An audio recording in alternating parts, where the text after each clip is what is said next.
What began as a final hurrah in the gaming industry for a family man by the name of Scott Cawthon evolved into not only the largest indie series, nonetheless individual games in the history of the genre, but also one of the most reputable titles in modern gaming. Rarely does a game reach such heights of popularity and attention as to garner literally hundreds of copycats hoping to replicate its magic, yet Five Nights at Freddy's and its long list of sequels surmounted in an entire classification of games simply known as the FNaF fan games. The haunting lore mixed with intense, completely unique, and surprisingly scary jump scares made the Five Nights at Freddy's games grand slams like none other. With the semi-recent tragic news that Scott is retiring from the series thanks to some morons harassing him among other reasons, we figured it was a good time to cover our thoughts on his work out of respect. These games were major parts of our late elementary school years and are very nostalgic to us, so a ranking of one of our favorite series was bound to happen. Let's get into it.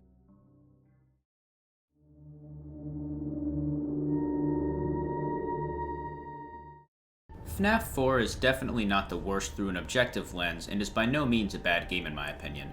I simply have it here because my hearing is horrible, so the game is basically unplayable for me. I'm largely deaf in my right ear and don't own any form of headphones, so I'm left leaning my ear towards the monitor like a moron trying to discern the already faint breathing noises most of the time. I've been able to make it to like night 4, but no farther, and usually need to have Jack carry me through the game since he has unusually astute senses.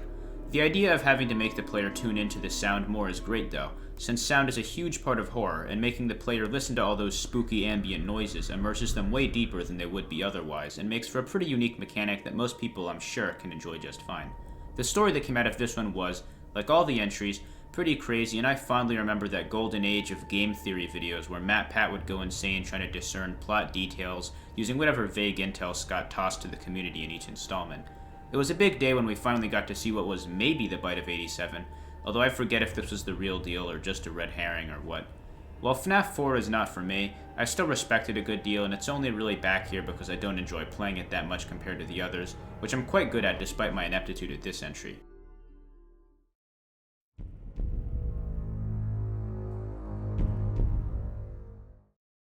FNaF had a, say, Renaissance or Bronze Age after the end of the Core 5 games, notably Pizzeria Simulator and notoriously FNaF World. Out of the main 6 games, categorized in terms of story importance, Pizzeria Simulator has the most unorthodox gameplay, which is the main reason why I put it last. This was a clickbaiter heaven sent back in FNAF's heyday because it was an obviously faux marketing ploy that on Steam's homepage among other links appeared to be another hands-off cartoonish take on the series, yet was actually a deeply haunting and openly terrifying reverb of the original 5 games. It is actually a pizzeria simulator, let's not get that twisted. You can earn cash prizes through mini-games and salvaging animatronics that return the cash flow so you can beef up the pizzeria or save up for El Chip if need be.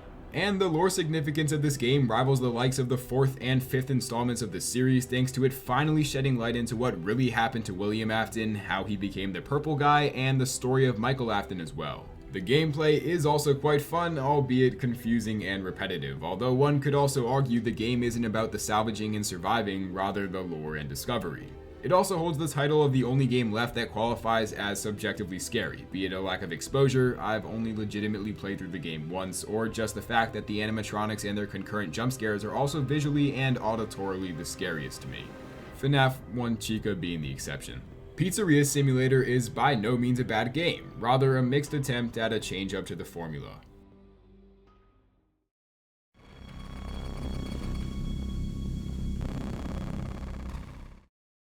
Poor old FNaF 3 usually gets placed at the bottom from what I've seen, and while it definitely isn't one of the stronger entries, I still think it's alright. I love when games and movies have a distinct color scheme, and this one is a very green game that reminds me a bit of the look of Saw 2, a movie I'm a pretty big fan of. Fazbear's Fright is a pretty interesting locale for a game and a long shot away from the haunting pizza parlors of the first two, but it's a nice excuse to let Scott go all out with the spooky stuff since it's officially a horror establishment even in the in-game universe. I find it to be one of the least scary since the jump scares for Springtrap are more just walking into your face than anything else, although I don't find any of the games particularly scary now that I'm not a 5th grader, so it's not a deal breaker for me. The Phantoms are sort of a weird mechanic that I didn't love since a lot of the time they feel unavoidable or cheap, and you can get super unlucky combinations of occurrences like Phantom Foxy appearing while you have a bunch of errors, or Phantom Freddy being in the hallway at the same time as Springtrap. It's nothing new to have unwinnable bad luck with AI. FNAF 2's harder modes were full of it, for example, but it happens even on difficulties below Aggressive Nightmare, which can be a bit annoying. Aggressive Nightmare is a creative challenge, though, that I'm proud to say I beat pretty quickly compared to the big challenges in the other games. Springtrap also looks really neat, I dig his design. While the gameplay isn't the series' best, I can still enjoy this black sheep of the franchise pretty solidly.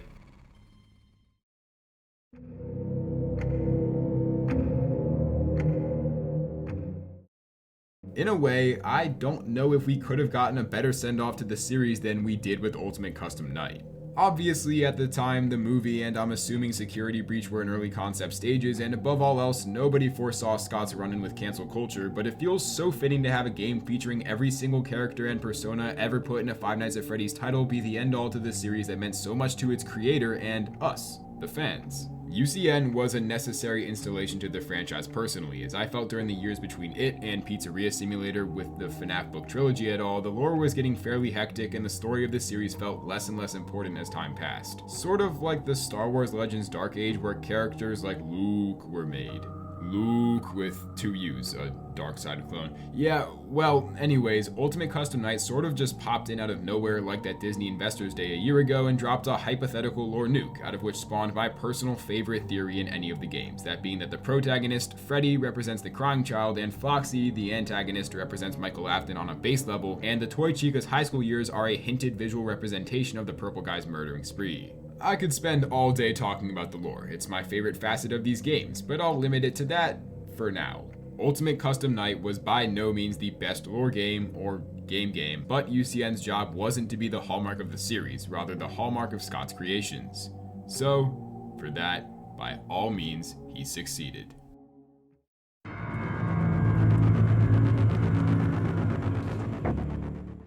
Jack and I were debating between putting Ultimate Custom Night or Sister Location higher, and since he got kinda screwed with FNAF 4's placement, we put Sister Location higher.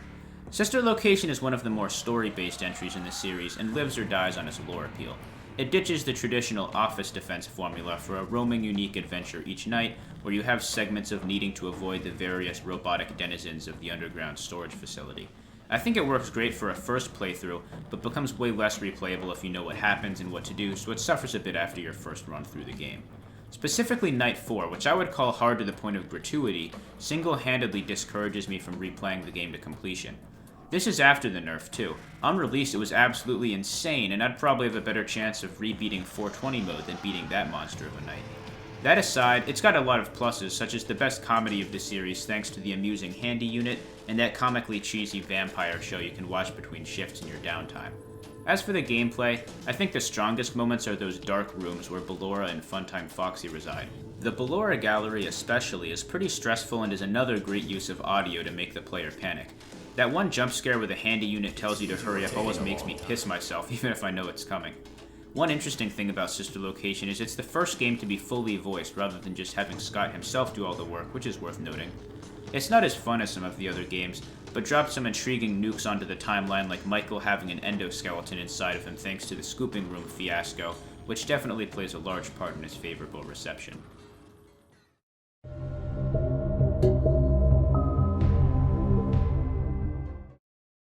Like choosing between two brothers. FNAF 2 was the perfect sequel, and one of the few times ever a sequel game even had an argument for being better than the first with some substance.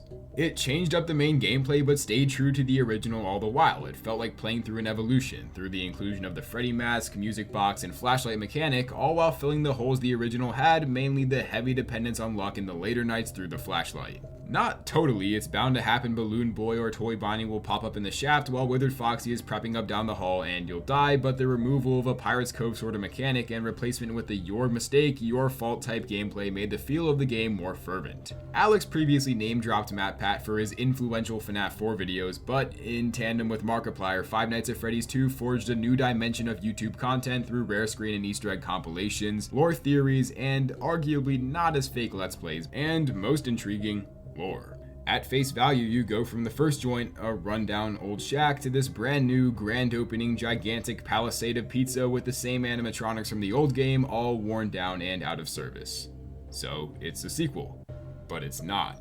The way this game expanded the lore of the franchise was so impactful to the rest of the series. While the original laid the groundwork through minor newspaper clippings and phone calls, this game was the catalyst, ultimately ending with the tragedy of the Afton family and giving legitimate background to the Bite of 87 over mere speculation. We could make an entire other ranking of lore alone, but no, it played a major factor in this game being so high up. Also, the custom nights. Getting a nice little bobblehead after each completed set mode is one of the more satisfying trophy hauls in gaming, and I'm proud to say, like I did with the first game, I beat Golden Freddy, as well as Fazbear Fever, Night of Misfits, all that junk, on my iPod Touch that crashes whenever I load a night on any of the games, but here's screenshots for proof anyways. Alex is and has been on the other side of the country as I'm recording, editing, and uploading this video, but he can still verify my claim. Yeah, I can confirm that Jack actually did, back in around 2015-ish, do everything in FNaF 1 and 2 on his tiny iPod Touch. Thanks, Alex. If a minute-long tirade spurring from a custom night game mode isn't an indication to the excitement and joy this game brings, then I'm not sure what does.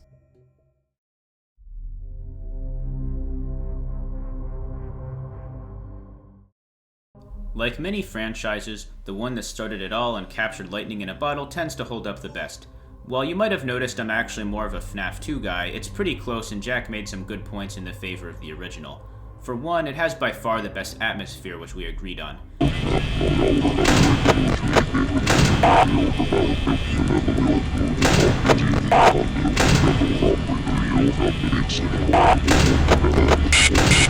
This is the only game where I'd say the cameras are actually sort of unnerving to me even now. I'll stand by FNaF 1 Chica being the scariest in the series due to her grimy look and the way her teeth are situated and such. I think the sound design is at its best here too. While I think FNaF 2 has a better ambience, the original has some other improvements like the camera sound effects and the panic-inducing sound of Foxy sprinting to your office at full throttle. The story was at its simplest here, but it was still intriguing learning about the basics of the now labyrinthine lore, such as children's corpses being housed within the suits. There was also plenty of weird trivia, such as the Night 5 phone call being an altered version of an excerpt from the book Autobiography of a Yogi. It was also a fun time when there was so much folklore about hidden animatronics and rare screens and stuff like that.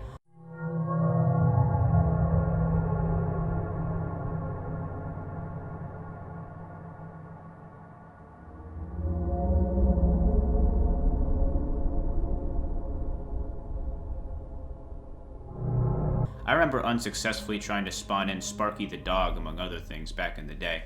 The gameplay is very well done, creating a solid baseline that would inspire the rest of the series and subsequent onslaught of fan games. Each animatronic behaves in a different way save for Bonnie and Chica, who complement each other by covering different halves of the building.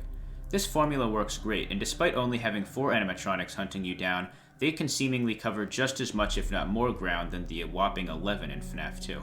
Foxy and Freddy keep the player vulnerable in the cameras, while Bonnie and Chica make sure you don't neglect the hallways, forming a perfect balance.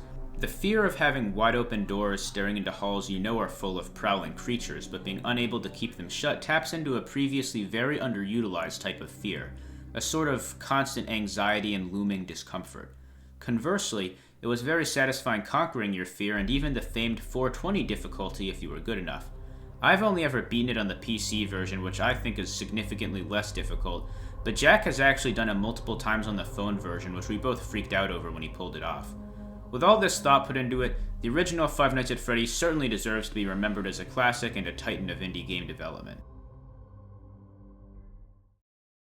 A series beloved by so many, there's nothing less I could say than that Five Nights at Freddy's was revolutionary.